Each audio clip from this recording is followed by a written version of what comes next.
तो जय हिंद साथियों, चलिए आप लोग के लिए लेकर आ गए काफी इम्पोर्टेंट सीरीज फिजिक्स से।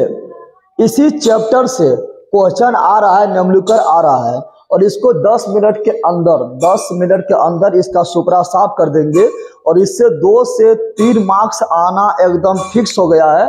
तो 10 मिनट के अंदर, इसलिए हम पहले ही लिख दिए क्योंकि 10 मिनट के अंदर सुपरा साफ करना है तो इसको पहले ही लिख दिए हैं।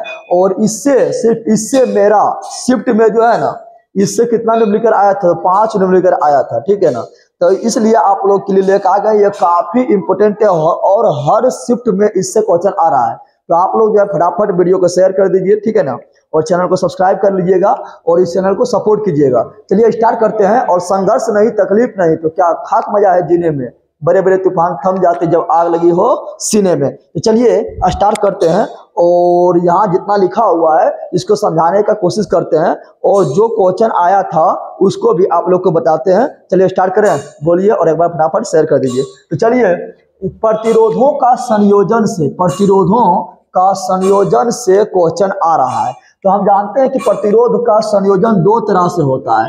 एक होता है श्रेणी क्रम संयोजन, एक होता है समांतर क्रम संयोजन। समांतर क्रम संयोजन का एक नाम और है, इसी को पार्श्व क्रम कहा जाता है। अब समांतर क्रम के स्थान पर अगर पार्श्व क्रम लिखा हुआ मिल जाए तो बौखना नहीं है।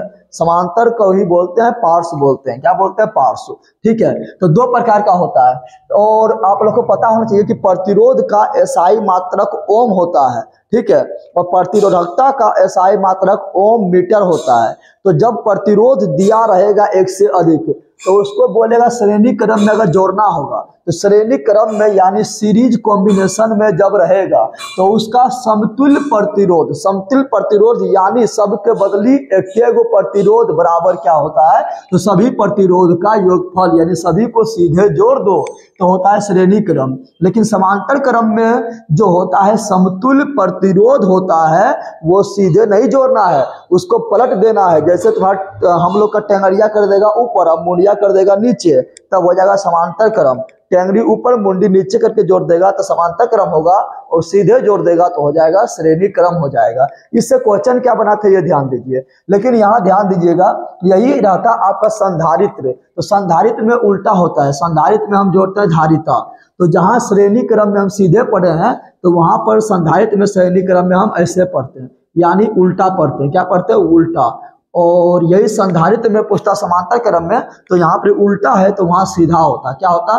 सीधा होता। बस यही अंतर है। लेकिन इससे क्वेश्चन आ रहा है इससे, तो ये बता रहा है। देखिए श्रेणी क्रम संयोजन में क्या है, जैसे वहां पर जो क्वेश्चन पूछा गया वो बता रहा है। वहां पर दिया था कि 2 ओम, 3 ओम, 4 ओम, 6 ओम और 12 ओम के दे दिया था, 5 प्रतिरोध दिया था। अब बोला था इसका श्रेणी क्रम में समतुल्य प्रतिरोध और समांतर क्रम में समतुल्य प्रतिरोध क्या था, और दोनों एक के साथ पूछ लिया था, दोनों ऑप्शन में था, ठीक है ना। तो देखिए श्रेणी क्रम में बोलेंगे तो सिंपल है, श्रेणी क्रम में सीधे जुड़ जाएगा। 2 जोड़ 3 5, 5 4 9, 9 6 15, 15 और 12 27, यानी 27 ओम हो गया। लेकिन समांतर क्रम अगर निकालना है तो पलट के जोड़ेंगे यानी 1/RP। पी क्यों लिखे? पी मतलब पैरेलल मतलब समांतर और एस मतलब सीरीज मतलब श्रेणी क्रम। तो पलट के जोड़ेंगे तो होगा 1/2 जोड़ 1/3 जोड़ 1/4 जोड़ 1/6 जोड़ 1/12। इसका एलसीएम लेंगे तो होगा 12, 2 चौक 12, 3 चौक 12, 4 तिया 12, 6 दूनी 12, 12 का 12। तो यहाँ पर निकल जाएगा क्या, तो मेरा निकल जाएगा 1/RP बराबर 6 4 10, 10 3 13, 13 2 15, 15 अरे कितना आ गया, 15 1 16, तो 16/12 काट दो तो कितना होगा 4/3। लेकिन हमको बट्टा में थोड़े निकालना है, हमको 1/RP का मान थोड़े निकालना है, हमको RP का मान निकालना है। तो इसको पलटेंगे तो हो जाएगा RP हो जाएगा और 1 नीचे जाएगा, 1 के नीचे कोई औकात नहीं होता है। तो जब इसको पलटे तो ये बोलेगा हमको भी पलटो, तो इसको पलटेंगे 3/4 और भागा देंगे तो आएगा 0.75 ओम। तो ये दोनों ऑप्शन में लिखा था 27 ओम और 0.75 ओम, तो दोनों सही हो गया जिसमें था। इस प्रकार क्वेश्चन पूछा जा रहा है। ये क्वेश्चन आप लोग को और पूछेगा, मान लो कि इस तरह दे दिया है, अगर पूछ दिया कि इसका न्यूनतम प्रतिरोध, इसका समतुल्य न्यूनतम प्रतिरोध क्या होगा? समतुल्य यानी सभी के बदले एक गो और न्यूनतम होना चाहिए। अब आप लोग दिमाग लगाइए, दिमागवा है ना, तो लगाओ दिमागवा। देखो इसमें समतुल्य प्रतिरोध निकाले तो 27 ओम आया और इसमें समतुल्य प्रतिरोध निकाले तो 0.75 ओम आया। ये 1 से भी कम है और ये 1 से तो काफी बड़ा है, 27 है। तो न्यूनतम किसमें आया? तो न्यूनतम मेरा आया समांतर क्रम में। तो जब भी न्यूनतम बोलेगा कि न्यूनतम प्रतिरोध हमको बताना है तो समांतर क्रम में जोड़ देना है। समांतर क्रम में क्या करना है? जोड़ देना है। लेकिन ये सीधे है तब। लेकिन मेराम क्या किया था पता है? मेराम में दे दिया था क्या? मेराम दिया था, यहाँ बता देते हैं मेराम क्या दिया था। तो मेराम दिया था 1/6 ओम के साथ प्रतिरोध। कितना प्रतिरोध दिया था? 7 प्रतिरोध। ले पगलवा कि पहले दिया उल्टा दे, अभी 2 था, 3 था, 4 था, 6 था, 12 था, तो उल्टा नहीं था तो न्यूनतम बोला था तो समांतर क्रम कर देते हैं। लेकिन ये पहले उल्टा दे दिया। पहले क्या दिया? उल्टा। अब बोला था इसका न्यूनतम समतुल्य प्रतिरोध ज्ञात करें। तो देखिए ये पहले से उल्टा है, तो न्यूनतम पूछा तो क्या जोड़ेंगे? श्रेणी क्रम में जोड़ देंगे क्योंकि 1/6 तो 7/6 होगा। लेकिन अगर इसमें जोड़ेंगे ना, इसमें जोड़ेंगे तो इसको पलट के जोड़ेंगे, इसको पलटी मारते हैं क्योंकि इसे पलटी मारते हैं तो 6 36 हो जाएगा। तो अगर उल्टा पहले से रहेगा तो न्यूनतम निकालने के लिए श्रेणी क्रम में जोड़ते हैं। ये आप लोग को फॉर्मूला सब बताता है, लेकिन किस तरह क्वेश्चन पूछता है ये नहीं बताया जा रहा है। वहां फंस जाते हैं, सोचते इतना हल इजी ऐसे बना देंगे, लेकिन वहां जाके फंस जाते हैं। चलिए ये दोनों का निपटारा हो गया है। देखिए ओम का नियम से एक क्वेश्चन मेरा आया और ओम का नियम से हर शिफ्ट में क्वेश्चन आ रहा है, तो वो बताना चाहते हैं आप लोग को। ओम के नियम से क्या क्वेश्चन आ रहा है? ओम के नियम सिर्फ फार्मूला यही है, लेकिन इसमें मेरा दे दिया था आई का मान दिया था कितना? 0.1 एम्पियर और भी का मान दिया था कितना? 3 वोल्ट दिया था और बोला था बताओ आर का मान कितना होगा। अरे इतना इजी है, कैसे निकालेंगे? तो आर बराबर हो जाएगा क्या? तो यहाँ जाएगा 3/0.1 इधर आएगा और दशमलव हटाएंगे तो यहाँ पर 1 होगा। दशमलव के बदले 1 अंक है, 1 0 होगा और 1 से भागा दे तो कोई फर्क पड़ने वाला नहीं है क्योंकि नीचे में 1 के कोई औकात नहीं है।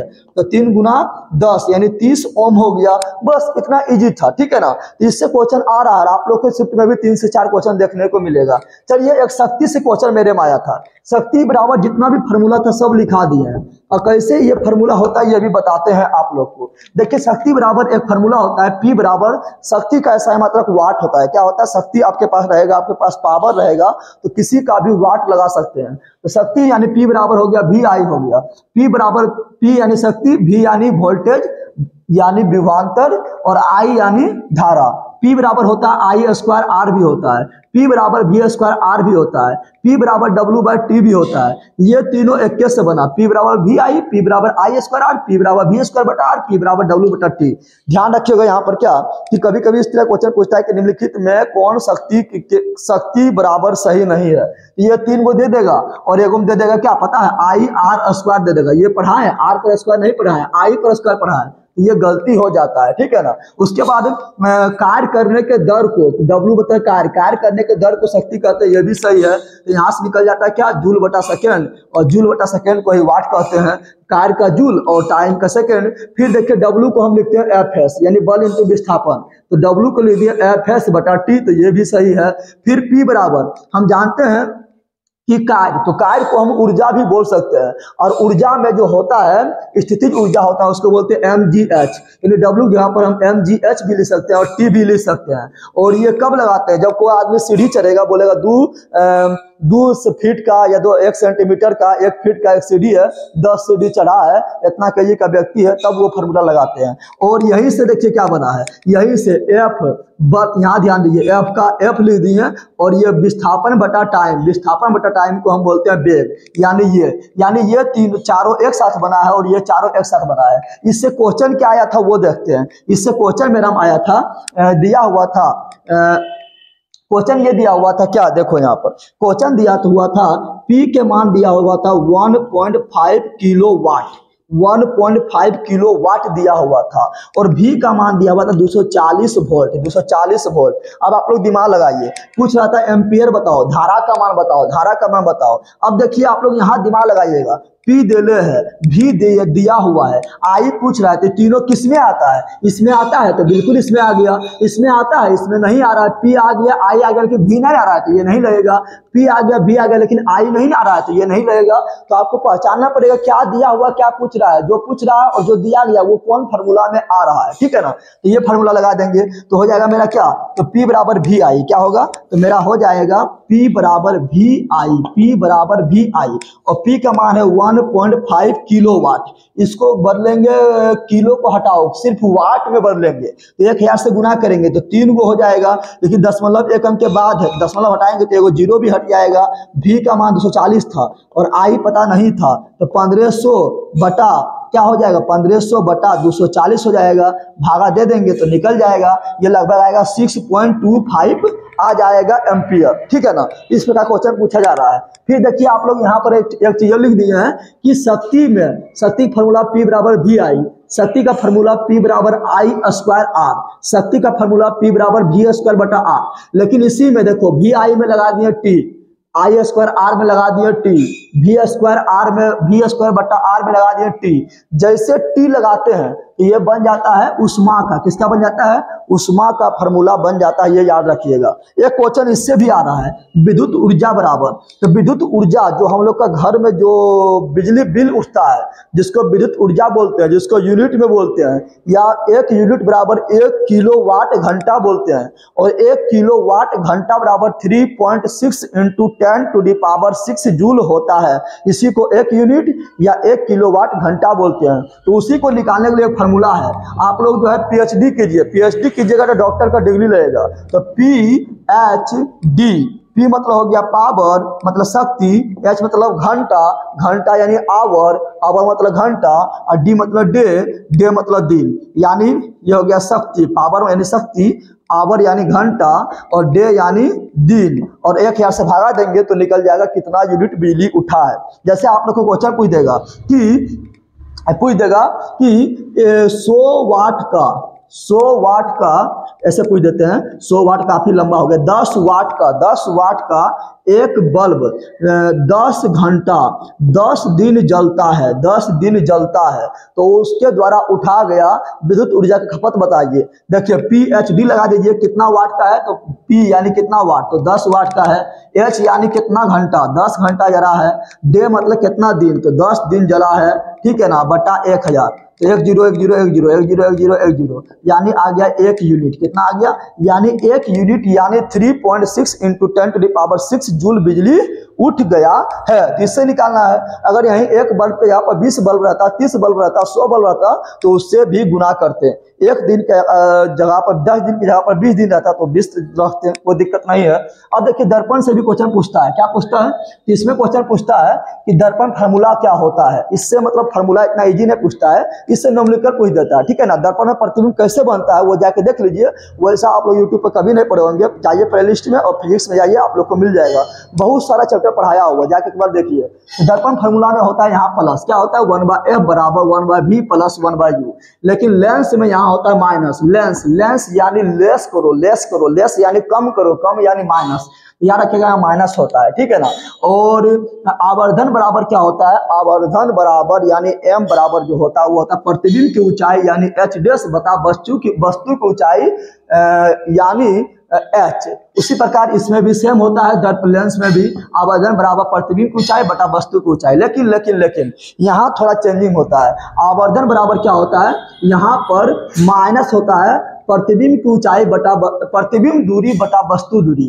तो दर्पण में आवर्धन बराबर होता है क्या, तो प्रतिबिंब दूरी बटा वस्तु दूरी, लेकिन यहाँ माइनस देना है। लेकिन लेंस में जो है आवर्धन निकालना है दूरी से, तो यहाँ प्रतिबिंब दूरी बटा वस्तु दूरी, यहाँ माइनस नहीं होगा।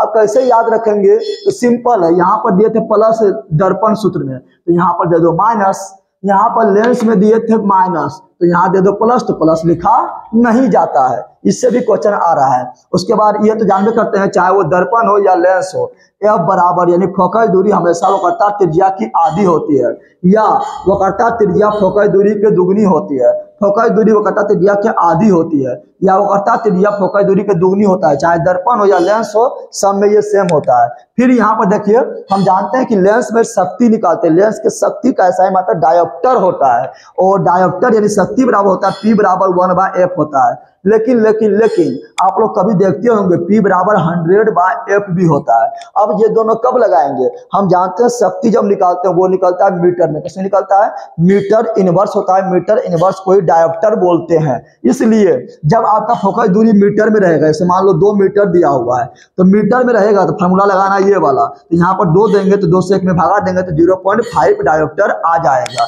लेकिन लेकिन लेकिन कभी कभी क्या होता है, फोकस दूरी मीटर में नहीं दिया रहता है, मान लो यहाँ 50 सेंटीमीटर में दे दिए, फोकस दूरी अगर सेंटीमीटर में रहेगा तो इसको मीटर में बदलना है कि नहीं, बिल्कुल बदलना है। तो यहाँ पर फोकस दूरी 50 रखेंगे तो 100 से भागा देंगे तब नहीं बदलेगा, तो यही 100 चल गया ऊपर। तो जब सेंटीमीटर में आप लोग का रहेगा तो फार्मूला लगाना है ये वाला शक्ति निकालने के लिए, तो हो जाएगा 100 बटा हो जाएगा 50, यहाँ दिया हुआ 50 हो जाएगा, काटेंगे तो आएगा 2 डायोप्टर आएगा। ये ध्यान रखना है, ठीक है ना। और यहाँ ध्यान रखना है क्या, दर्पण जो होता है ना, बताएंगे यहाँ पर जब पढ़ाएंगे तो चलो आगे। यहाँ ध्यान दो, एक दर्पण को हम गोलीय दर्पण को 2 भाग में बांटते हैं। दर्पण ऐसे 3 प्रकार का होता है, समतल, उत्तल, अवतल। लेकिन यहाँ गोलीय दर्पण लिया है, एक अवतल एक उत्तल दर्पण। लेंस भी अवतल लेंस, उत्तल लेंस। लेकिन यहाँ पर देखो अवतल दर्पण किरणों को एक बिंदु पर मिलाती है, इसलिए ऐसे अभिसारी दर्पण कहा जाता है। और लेंस में जो है ना, उत्तल लेंस किरणों को एक बिंदु पर मिलाती है, इसे अभिसारी लेंस कहा जाता है। उत्तल दर्पण जो है किरणों को फैलाने का काम करता है, इसलिए उत्तल दर्पण को अपसारी यानी कन्वर्जिंग लेंस कहा जाता है। और अवतल लेंस किरणों को फैलाने का काम करता है, इसलिए अवतल लेंस को अपसारी यानी कन्वर्जिंग अभिसारी को कन्वर्जिंग और अपसारी को डायवर्जिंग लेंस कहते हैं। लेकिन यहाँ ध्यान दीजिएगा कि यहाँ पर ध्यान देना है कि अवतल दर्पण की फोकस दूरी ऋणात्मक होता है, नेगेटिव होता है। और क्यों नेगेटिव होता है ये सब जाके देख लेना, दर्पण बारे में बता दिए, ठीक है ना। और उत्तल देखो यहाँ पर अवतल दर्पण हो या अवतल लेंस हो, खाली यही मिलता है, ये दोनों का फोकस दूरी नेगेटिव होता है। फोकस दूरी क्या होता है, नेगेटिव होता है, याद रखिएगा। और यहाँ पर आपका उत्तल दर्पण हो या उत्तल लेंस हो, फोकस दूरी धनात्मक क्या होता है, फोकस दूरी धनात्मक होता है। अब यहाँ ध्यान दीजिए, अगर फोकस दूरी निगेटिव होगा तो क्षमता भी क्या होगा, निगेटिव। यानी फोकस दूरी निगेटिव है तो अवतल लेंस है, क्या है, अवतल लेंस है।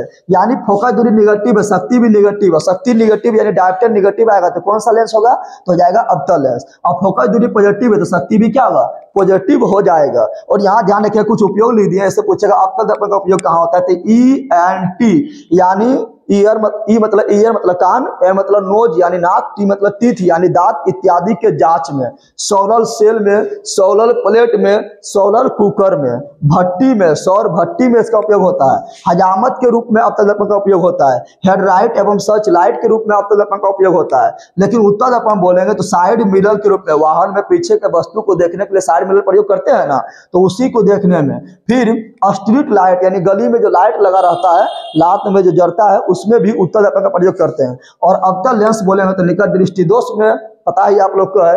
और अवतल लेंस निकट दृष्टि दोष में, और उत्तल लेंस बोलेंगे तो दूर दृष्टि दोष में, और जरा दृष्टि दोष में बाइफोकल लेंस करते हैं।